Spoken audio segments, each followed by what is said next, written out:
अल्हम्दुलिल्लाहि रब्बिल आलमीन वस्सलातु वस्सलामु अला सय्यिदिल मुरसलीन व अला आलिहि व अस्हाबिहि अजमईन।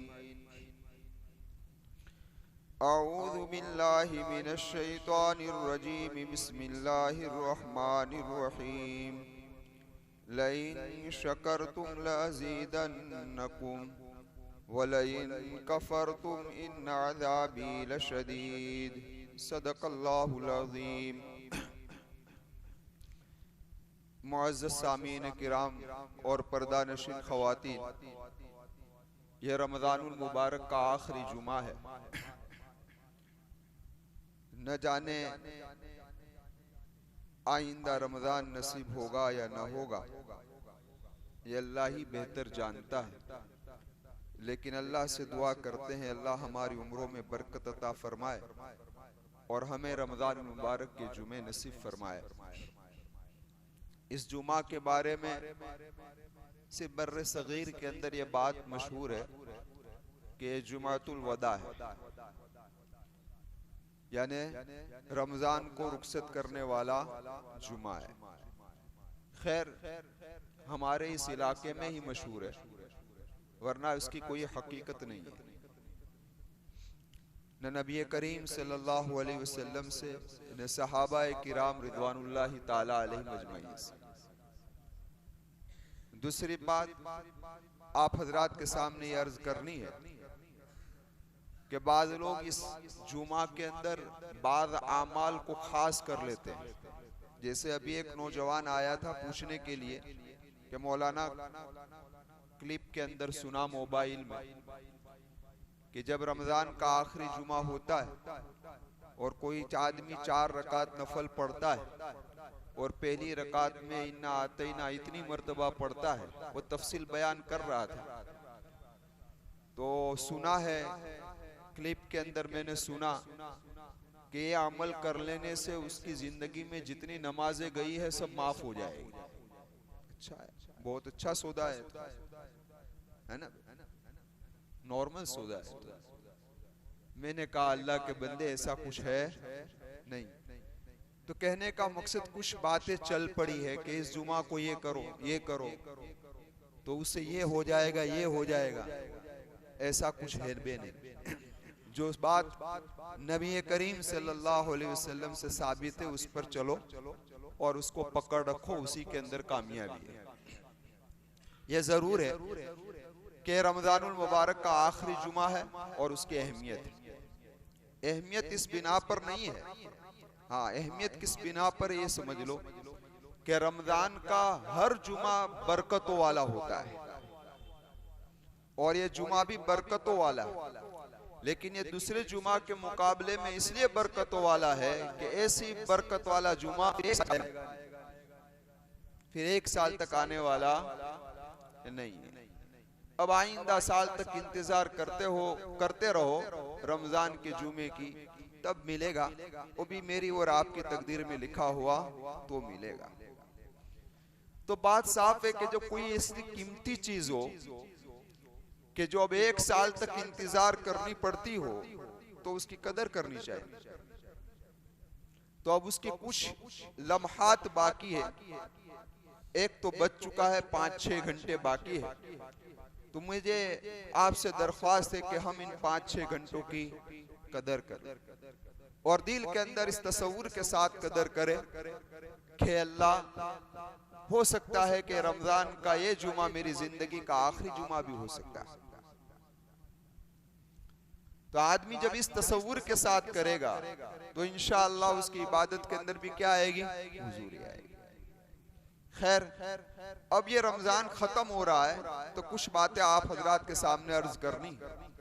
इनमें सबसे पहली बात तो ये अर्ज करनी है कि अल्लाह का शुक्र अदा करना है।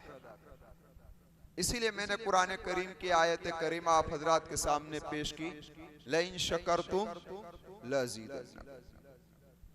शुक्र किस बात पर करना है? तो कि शुक्र इस बात पर करना है कि अल्लाह तबारक व ताला ने मुझे और आपको रोजे रखने की तौफीक अता फरमाई। मुझे और आपको तरावी पढ़ने की तौफीक अता फरमाए, मुझे और आपको कुरान करीम की तिलावत करने की तौफीक अता फरमाए। उस पर अल्लाह का क्या अदा करना है भाई? शुक्र अदा करना। वरना बहुत से घराने ऐसे थे और बहुत से घर ऐसे थे कि जिन घरों में पता तक भी नहीं चला था कि रमजान आया और गया। ना वहां रोजों की फिजा थी, न वहां तरावियों की फिजा थी, न वहां तिलावत कुरान हो रही थी। वो घर वीरान घर थे कि जहां नूर ही नहीं आया रमजान मुबारक का।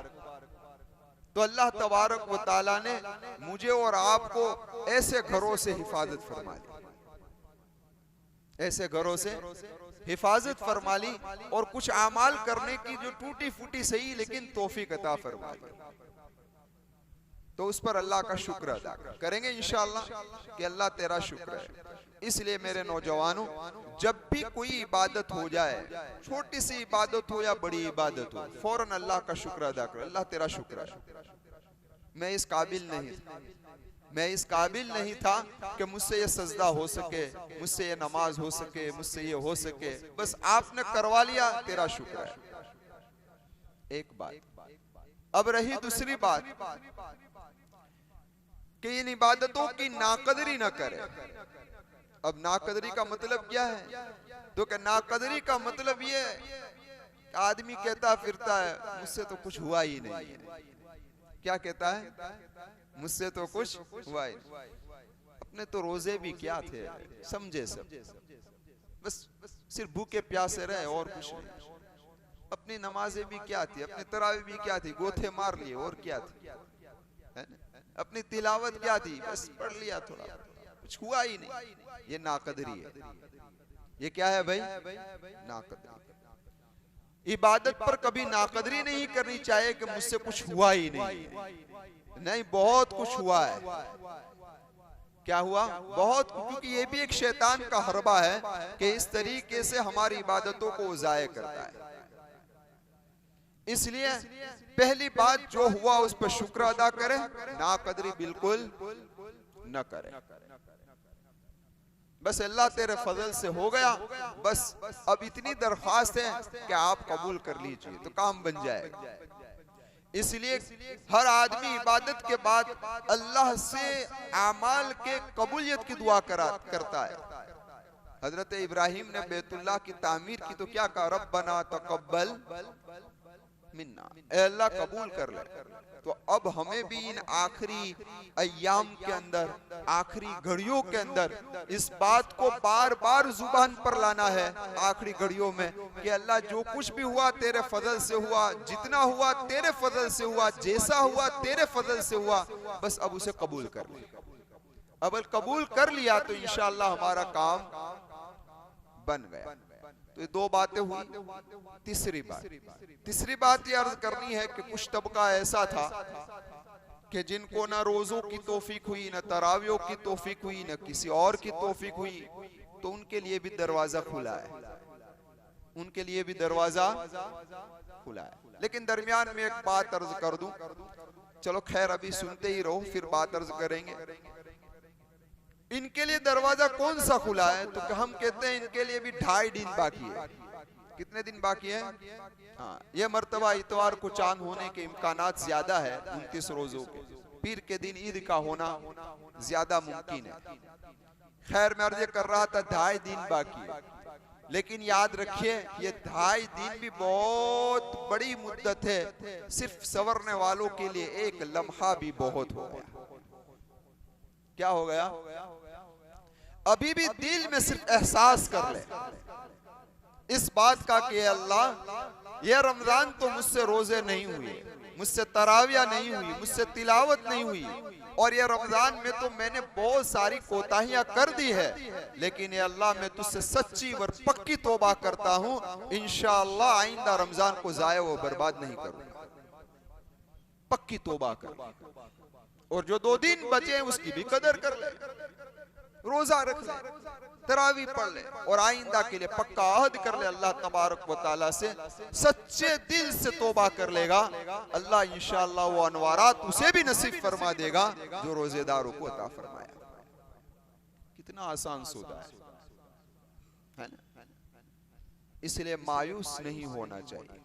मायूस इसलिए अय्युहल्लज़ीना आमनू तूबू इलल्लाहि तौबतन नसूहा, क्योंकि अल्लाह हमें अजाब देना नहीं चाहता। इससे बड़ी आयत कौन सी होगी? अल्लाह तबारक व तआला फरमाते हैं कि अल्लाह तबारक व तआला तुम्हें अजाब देकर क्या करेगा? कुरान कह रहा है सूरे निसा में कि अल्लाह तुम्हें अजाब देकर क्या करेगा? अगर तुम उसकी शुक्र गुजारी अदा करोगे और उस पर ईमान ले आओगे तो अल्लाह तुमको अजाब देकर क्या करेगा? अल्लाह अजाब देना चाहता तो हमें भी तो कुछ कदम आगे बढ़ना चाहिए। तो इसलिए मेरे नौजवानों, जिनसे रमजान कोताहियों में गुजरा है, लग़्व में गुजरा है, फजूलों में गुजरा है, रातों की नाकदरी हुई है, दिनों की नाकदरी हुई है, कम अज कम इतना तो कर ले, अल्लाह ये रमजान जैसा था वैसा गुजर गया, मैं माफी चाहता हूं, आइंदा रमजान इंशाअल्लाह ये हरकतें नहीं करूंगा। करेंगे इंशाअल्लाह। अब जरा देखिए आप कि हर चीज का जब एंड होता है ना, तो उस वक्त शरीयत इस्तिगफार का हुक्म देती है, क्योंकि हमने जो इबादतें की है, जैसे रोजे रखने चाहिए ऐसे तो रोजे हुए नहीं, वो तो हम इकरार करते हैं। जैसी नमाज, जैसी तरावी, जैसी इबादत करनी चाहिए थी ऐसी नहीं हुई। तो इसीलिए मेरे आका व मौला मोहम्मद रसूलुल्लाह सल्लल्लाहु अलैहि वसल्लम का मामूल कि आप इबादत के बाद इस्तिगफार करते थे। इसीलिए कुरान करीम की आयत करीमा कानू कलीलन मिनल लैली मा यहजऊन व बिल अस्हारी हुम यस्तगफिरून, कि वो लोग हैं जो रातों को कम सोते हैं, यानी जागते हैं, ओटला परिषद के लिए नहीं, बाजारों में घूमने के लिए नहीं, जंगलों में घूमने के लिए नहीं, बल्कि अल्लाह तबारक व तआला की इबादत के लिए वो लोग कम सोते हैं। कानू कलीलन मिनल लैली मा यहजऊन। फिर क्या होता है? तो कि कुछ वक्त सो जाते हैं। वबिल अस्हारी हुम यस्तगफिरून, और जब सहरी का वक्त करीब आता है तो अल्लाह के सामने इस्तिगफार करते हैं। क्या करते हैं भाई? तो माँ आयशा सिद्दीका रज़ियल्लाहु ताला अन्हा ने नबी करीम सल्लल्लाहु अलैहि वसल्लम से फरमाया कि हजरत पूरी रात इबादत में गुजार दी है, रात का अक्सर हिस्सा इबादत में गुजारा है, फिर इस्तिगफार किस बात पर? तो कि आयशा जैसी इबादत करनी चाहिए थी ऐसी तो नहीं हुई ना, जैसी इबादत करनी चाहिए थी ऐसी नहीं हुई है, तो उसकी कोताहियों पर इस्तिगफार है। इसलिए फरमाया कि जो बंदा इबादत के बाद इस्तिगफार करेगा तो इस इबादत के अंदर जितनी कोताहियां हुई होगी अल्लाह उस कोताहियों को माफ फरमाकर इस इबादत को कबूल कर लेगा। तो अब रमजान जा रहा है तो हमें भी इस्तिगफार का मामूल रखना चाहिए कि अल्लाह रोजा ऐसा नहीं हुआ। इसलिए आप जरा देखिए अल्लाह के महबूब सल्लल्लाहु अलैहि वसल्लम हर फर्ज नमाज के बाद सलाम फिरता था। रिवायतों के अंदर आता है अल्लाह के महबूब 3 मर्तबा पढ़ते थे अस्तगफिरुल्लाह अस्तगफिरुल्लाह अस्तगफिरुल्लाह। इबादत कौन कर रहा है? तो कि मोहम्मद रसूलुल्लाह की जात कर रही है। वो ऐसी जात है जो मासूम है, जिसकी इबादत खुशू और खुजू से भरी हुई है, जिसकी इबादतों में जन्नत और जहन्नम के नजारे हैं। लेकिन जब नमाज खत्म हो रही है अल्लाह के महबूब कह रहे हैं अस्तगफिरुल्लाह अस्तगफिरुल्लाह अस्तगफिरुल्लाह। तो मुझे और आपको तो अपनी इबादतों के बाद ज्यादा कहना चाहिए, है ना भाई?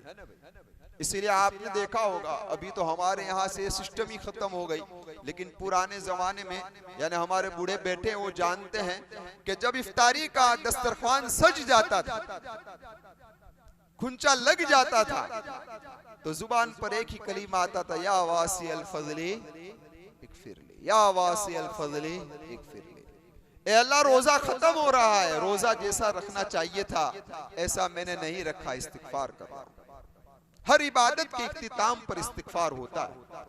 यहां तक के हज सुम्मा अफीदु मिन हैसु अफादन नास वस्तगफिरुल्लाह, जहां कुरान करीम ने हज के अरकान और अरफात के मैदान का तस्कीरा किया और इस आयत करीमा के बाद में आयत लाए सुम्मा अफीदु मिन हैसु अफादन नास वस्तगफिरुल्लाह, तुमने हज के अरकान अदा कर लिए, इस्तिगफार करो।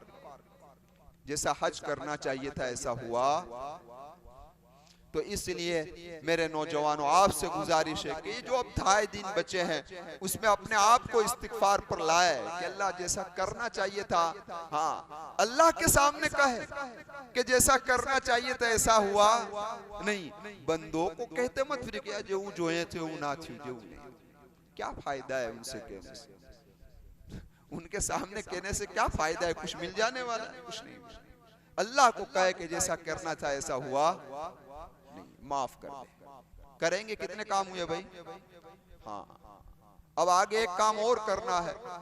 वो काम ये करना है कि आप जानते हैं कि ईद करीब आ रही, लेकिन ईद के आने से पहले अभी ताक रातों में से एक रात बाकी है, और वो रात कौन सी है? 29वीं रात। अब मुझे यहाँ 2 बात अर्ज करनी है। एक तो मैं बार बार कहा करता हूँ हर रमजान के अंदर कि अबुल हसन साजली रहमतुल्लाहि अलैहि ने फरमाते हैं कि मैंने 50 साल से मेरा मुशाहिदा है कि रमजान का पहला रोजा इस दिन होता है तो लैलतुल कद्र इस रात को होती है। तो हजरत फरमाते हैं कि रमजान का पहला रोजा इतवार को होता है तो लैलतुल कद्र 29 को होती है। कब होती है? रोजा कब था? इतवार को। रोजा कब था भाई? 50 साल तजर्बा अपना पेश कर। तो इसलिए ऐसा नहीं कि 27 हो गई तो बात खत्म हो गई, नहीं नहीं, अभी इन 2 रातों की कदर करनी है। अल्लाह ही बेहतर जानता है लैलतुल कब है, होगी, बाकी है, हो गई, बस जो कुछ भी हुआ या हो रहा है अल्लाह जानता है। लेकिन हम फकीरों का काम यह है कि हम मांगते रहें। पता चल जाए कि साहिब खैर देता है, हकीकत में वो देता न भी हो, तब भी उसके दरवाजे पर उम्मीद लगाकर बैठे रहते हैं। तो ये तो ऐसा गनी है कि जो देता ही है, तो हम क्यों उम्मीद को तोड़े भाई? हमें उम्मीद लगाकर ही बैठना है कि अल्लाह महरूम नहीं करेगा। समझ में आई बात? अब जरा दूसरी बात कि जो आखिरी रात है वो शनिचर को। कब है? इसलिए वो तबका जो मुलाजमत वाला है उनके लिए आसानी है, सुबह मुलाजमत में जाना नहीं। ताजिरों के लिए भी आसानी है। समझ में आई बात? तो इन लोगों को इस रात की ज्यादा कदर करनी चाहिए कि मौका अच्छा मिला है, ताक रात है, रमजान की आखिरी रात है। लेकिन एक तबका ऐसा होगा कि जिसके जहन के अंदर ये बात घूम रही होगी कि रमजान की आखिरी शनिचर है ना, फिर तो आइंदा शनिचर आएगी तो अब्बा 1 बजे में बेल बजाएंगे, चलो घर पे आओ। रमजान में तो कोई पूछता है नहीं। तो ये आखिरी शनिचर है, फिर मौका कब मिलेगा? तो आखिरी शनिचर को घूमने में न मत निकालना, फिरने में न जाने देना, खेल कूद में जाए मत कर देना। ये मेरी आपसे दरख्वास्त है। अब एक बात हो, देखो ईद करीब आ रही है, तो ईद से पहले सदकतुल फित्र क्या है? वाजिब। सदकतुल फित्र की फजीलत अबू दाऊद शरीफ की रिवायत में मेरे महबूब ने 2 कलीमे बड़े जामे किए। फरमाया तुहरतल लिस्साइम, कि ये रोजेदार के लिए पाकीज़गी का जरिया है। कैसे पाकीज़गी? तो फरमाया कि जो आदमी रोजे रखता है उसकी रोजों के अंदर फजूल बातों से, लग़व बातों से, यानी कोताहियां जो आई है, जो आदमी सदकतुल फित्र को अदा करेगा उसकी रोजे की कोताहियों को अल्लाह तबारक व तआला माफ फरमा देगा। ये आसान सौदा है कि नहीं? दूसरा क्या है? तो कहतो लिल मसाकीन, ये मिस्कीनों के लिए क्या है भाई? कितनी बेहतरीन शरीयत अल्लाह ने मुझे और आपको अता फरमाई के साहिब माल, आप अपने घरों के अंदर ईद के दिन अच्छा खाना बनाओगे तो कुछ घर ऐसे भी होंगे कि जहां चूल्हे नहीं जलेंगे। तुम्हारा सदकतुल फित्र अगर उन तक पहुंच जाएगा तो वो भी कुछ मीठी चीज बनाकर ईद के दिन शरीक हो जाएंगे। समझ में आई? बेहतर वक्त तो यही का है। सदकतुल फित्र का बेहतर वक्त तो कौन सा है? सदकतुल फित्र देने का बेहतर वक्त यही है कि ईद के दिन सुबह सादिक से बाद से लेकर जब आदमी ईद की नमाज पढ़ने के लिए जाए तो रास्ते में देता हुआ, ये उसका बेहतर वक्त है। लेकिन हमारे लिए मुश्किल, हम नहाने धोने में भी इतने फ्रेश होते हैं ना कि बहुत मुश्किल वक्त में हम ईद की नमाज में भाग दौड़ कर पहुंचते हैं। तो हम कहाँ गरीबों को तलाश करने जाए, है ना? वरना बेहतर वक्त यही है। इसलिए हमारे लिए कहा है कि एक दो दिन पहले दे दो, इनके घर पर पहुंच जाएगा। यानी साहबा का अमल भी यही था कि दे दो, इनके घर पर पहुंच जाएगा तो वो ईद की खरीदी कर लेंगे। तो आप सदकतुल फित्र निकालेंगे इंशाअल्लाह, सबको निकालना है इंशाअल्लाह, दिल खोलकर निकालना है। एक बात समझ लो, सदकतुल फित्र के मुतालिक मुझे कुछ और भी बातें करनी थी, लेकिन आज एक दो ऐलान भी है और वक्त भी जा रहा है।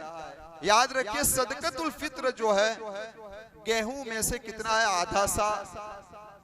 समझ में आई बात? आधा सा का मतलब यह है कि 1.25 किलो गेहूं के करीब करीब होती है मिकदार, लेकिन हम राउंड फिगर रख ले 2 किलो तो बेहतर है, ज्यादा देने में कोई हर्ज नहीं। इसलिए हर जगह पर अक्ल को दखल चलता नहीं। एक आदमी से, एक मुफ्ती से, एक मौलाना से, माफ फरमाना मौलाना तो मैं नहीं कहूंगा, किसी ने सवाल किया, हजरत मेरी ज़कात 455 रुपए निकल रही, मिसाल दे रहा हूँ, 455 रुपए निकल रही है, तो क्या मैं ज़कात में 500 रुपए दे दूं तो चलेगा? तो मौलाना का नहीं चलेगा। क्यों? जितनी निकली इतनी देनी पड़ेगी। फिर हजरत ने उसने अपनी अक्ल दुड़वाई। अक्ल ये दुड़वाई कि मगरिब की 3 रकात होने 4 पढ़ लो तो चले। तो क्या हो यार, ना चले, वो ना चले, 3 होवे ने 4 पढ़ लेवे तो ना चले ने। तो कहे 3 की 4 पढ़ो तो ना चले, तो 455 के तुम 500 दे दो, ज्यादा तो थोड़ी चलेगी, नहीं चले, जितनी निकली इतनी देने की। तो हर जगह पर अकल चलती, हाँ ज्यादा दो, इसमें ज्यादा देने में कोई हरज है। तो गेहूं है 1.25 किलो, मैं राउंड फिगर बोल रहा हूं ना, उससे कम है, 2 किलो निकालो तो और बेहतर है। क्या कीमत है भाई गेहूं की किलो की? 30 रुपये। 1 किलो के 38 रुपये। चलो 1 किलो के 38 से हम 40 लेते हैं तो 80 रुपये होंगे, या 75 रुपये भी आप निकाल सकते हैं एक आदमी की तरफ से। समझ में आई बात? लेकिन ये उन लोगों के लिए है कि क्या कहना, कि जिनकी आमदनी कम, लेकिन जिनको अल्लाह तबारक व तआला ने माल दिया है, फरमाया वो खजूर किशमिश का सदकतुल फित्र निकाले। और खजूर का वजन कितना है? तो 3.5 किलो। किशमिश का वजन कितना है? 3.5 किलो। समझ में आई बात? अब खजूर की कीमत क्या है वो आप जान लेना, क्योंकि खजूर की कीमत तो मुख्तलिफ है। अंबर ले लो माशाल्लाह 800 रुपए किलो आएगी, 1000 रुपए किलो आएगी। अजवा ले लो 1500 रुपए किलो आएगी। बरनी ले लो, जो लेनी हो आप ले लो, आपकी मर्जी की बात है। आपको अल्लाह ने जितना दिया है इस एतबार से ले लो। तो खजूर की कीमत तो ज्यादा हो जाएगी, वजन भी ज्यादा है, 3.5 किलो है। किशमिश 3.5 किलो है। समझ में आई बात? जो 3.5 किलो है, तो और कीमतन भी ज्यादा है, वजनन भी ज्यादा है। तो आप कहेंगे कि उस वक्त इसकी कीमत ज्यादा है और वजन भी बढ़ा दिया शरीयत ने, और गेहूं की कीमत कम है और वजन भी शरीयत ने कम कर दिया। ये हमारे जमाने, उस जमाने में गेहूं बहुत कीमती थी, खजूरें सस्ती थी। हुजूर के जमाने में खजूरें सस्ती थी, किशमिश सस्ती थी, गेहूं महंगे थे। इसलिए मोहम्मद रसूलुल्लाह ने फरमाया निस्फ गेहूं का आधा कर दिया। तो भाई आपकी जितनी इस्तिताअत हो, सलाहियत हो, उस एतबार से आप सदकतुल फित्र निकालेंगे इंशाअल्लाह। जिसको अल्लाह ने दिया है खजूर का हिसाब कर लो, वरना गेहूं का हिसाब तो आ ही गया। 75 रुपए निकालोगे तो भी चलेगा, 100 रुपए राउंड फिगर कर लो तो बेहतर से बेहतर, उसमें कोई हरज नहीं इंशाअल्लाह। ठीक है? अब किसके लिए निकालना है वो समझ लो। हर उस बच्चे के लिए सदकतुल फित्र निकलेगा जो ईद के दिन सुबह सादिक से पहले पैदा हुआ है। क्योंकि सदकतुल फित्र जो वाजिब होता है वो ईद की नमाज यानी ईद के दिन सुबह सादिक जैसी हुई ऐसे सदकतुल फित्र वाजिब हो गया। समझ में आई बात? तो अब ये सदकतुल फित्र सुबह सादिक पर वाजिब होता है तो उससे पहले पैदा होने वाले पर भी वाजिब हो गया। कोई लड़का ईद के दिन सुबह सादिक के बाद पैदा होता है तो उस पर सदकतुल फित्र वाजिब के बाद में पैदा हुआ है। समझ में आई बात? इसी तरीके से जो आदमी ईद के दिन सुबह सादिक से पहले मर गया तो उस पर भी सदकतुल फित्र वाजिब नहीं है। जो आदमी सुबह सादिक के बाद मरा है तो उस पर सदकतुल फित्र वाजिब है। तो हर घर के माँ बाप को यानी बाप को अपने हर बच्चे की तरफ से जो साहिब निसाब है उनको सदकतुल फित्र निकालना चाहिए। घर के मेंबरों का हिसाब कर लो, इतना सदकतुल फित्र निकाल। फरमाया साहिब निसाब पर तो वाजिब है और साहिब निसाब पर यही सदकतुल फित्र उसको पाक बना देगा और उसको पाकीज़ा बना देगा। लेकिन हदीसों के अंदर आता है खुलासा है कलाम, अगर कोई गरीब आदमी जो साहिब निसाब नहीं है वो सदकतुल फित्र निकालता है अपने घर के हर फर्द का, अल्लाह तबारक व तआला उसके माल के अंदर बढ़ोतरी अता फरमाएगा। और तरगीब व तरहीब की तो एक रिवायत है कि ये रोजे लटकते रहते हैं। तरगीब व तरहीब की रिवायत है कि हमने जो रोजे रखे ना ये सारे रोजे लटकते रहते हैं, जब सदकतुल फित्र अदा हो जाता है तो रोजे कबूलियत पर पहुंचते हैं। समझ में आई बात? इसलिए हमें सदकतुल फित्र दिल खोल कर निकालना है। निकालेंगे इंशाअल्लाह। ठीक है, बस वक्त भी हो गया है, ज्यादा वक्त नहीं लेना है।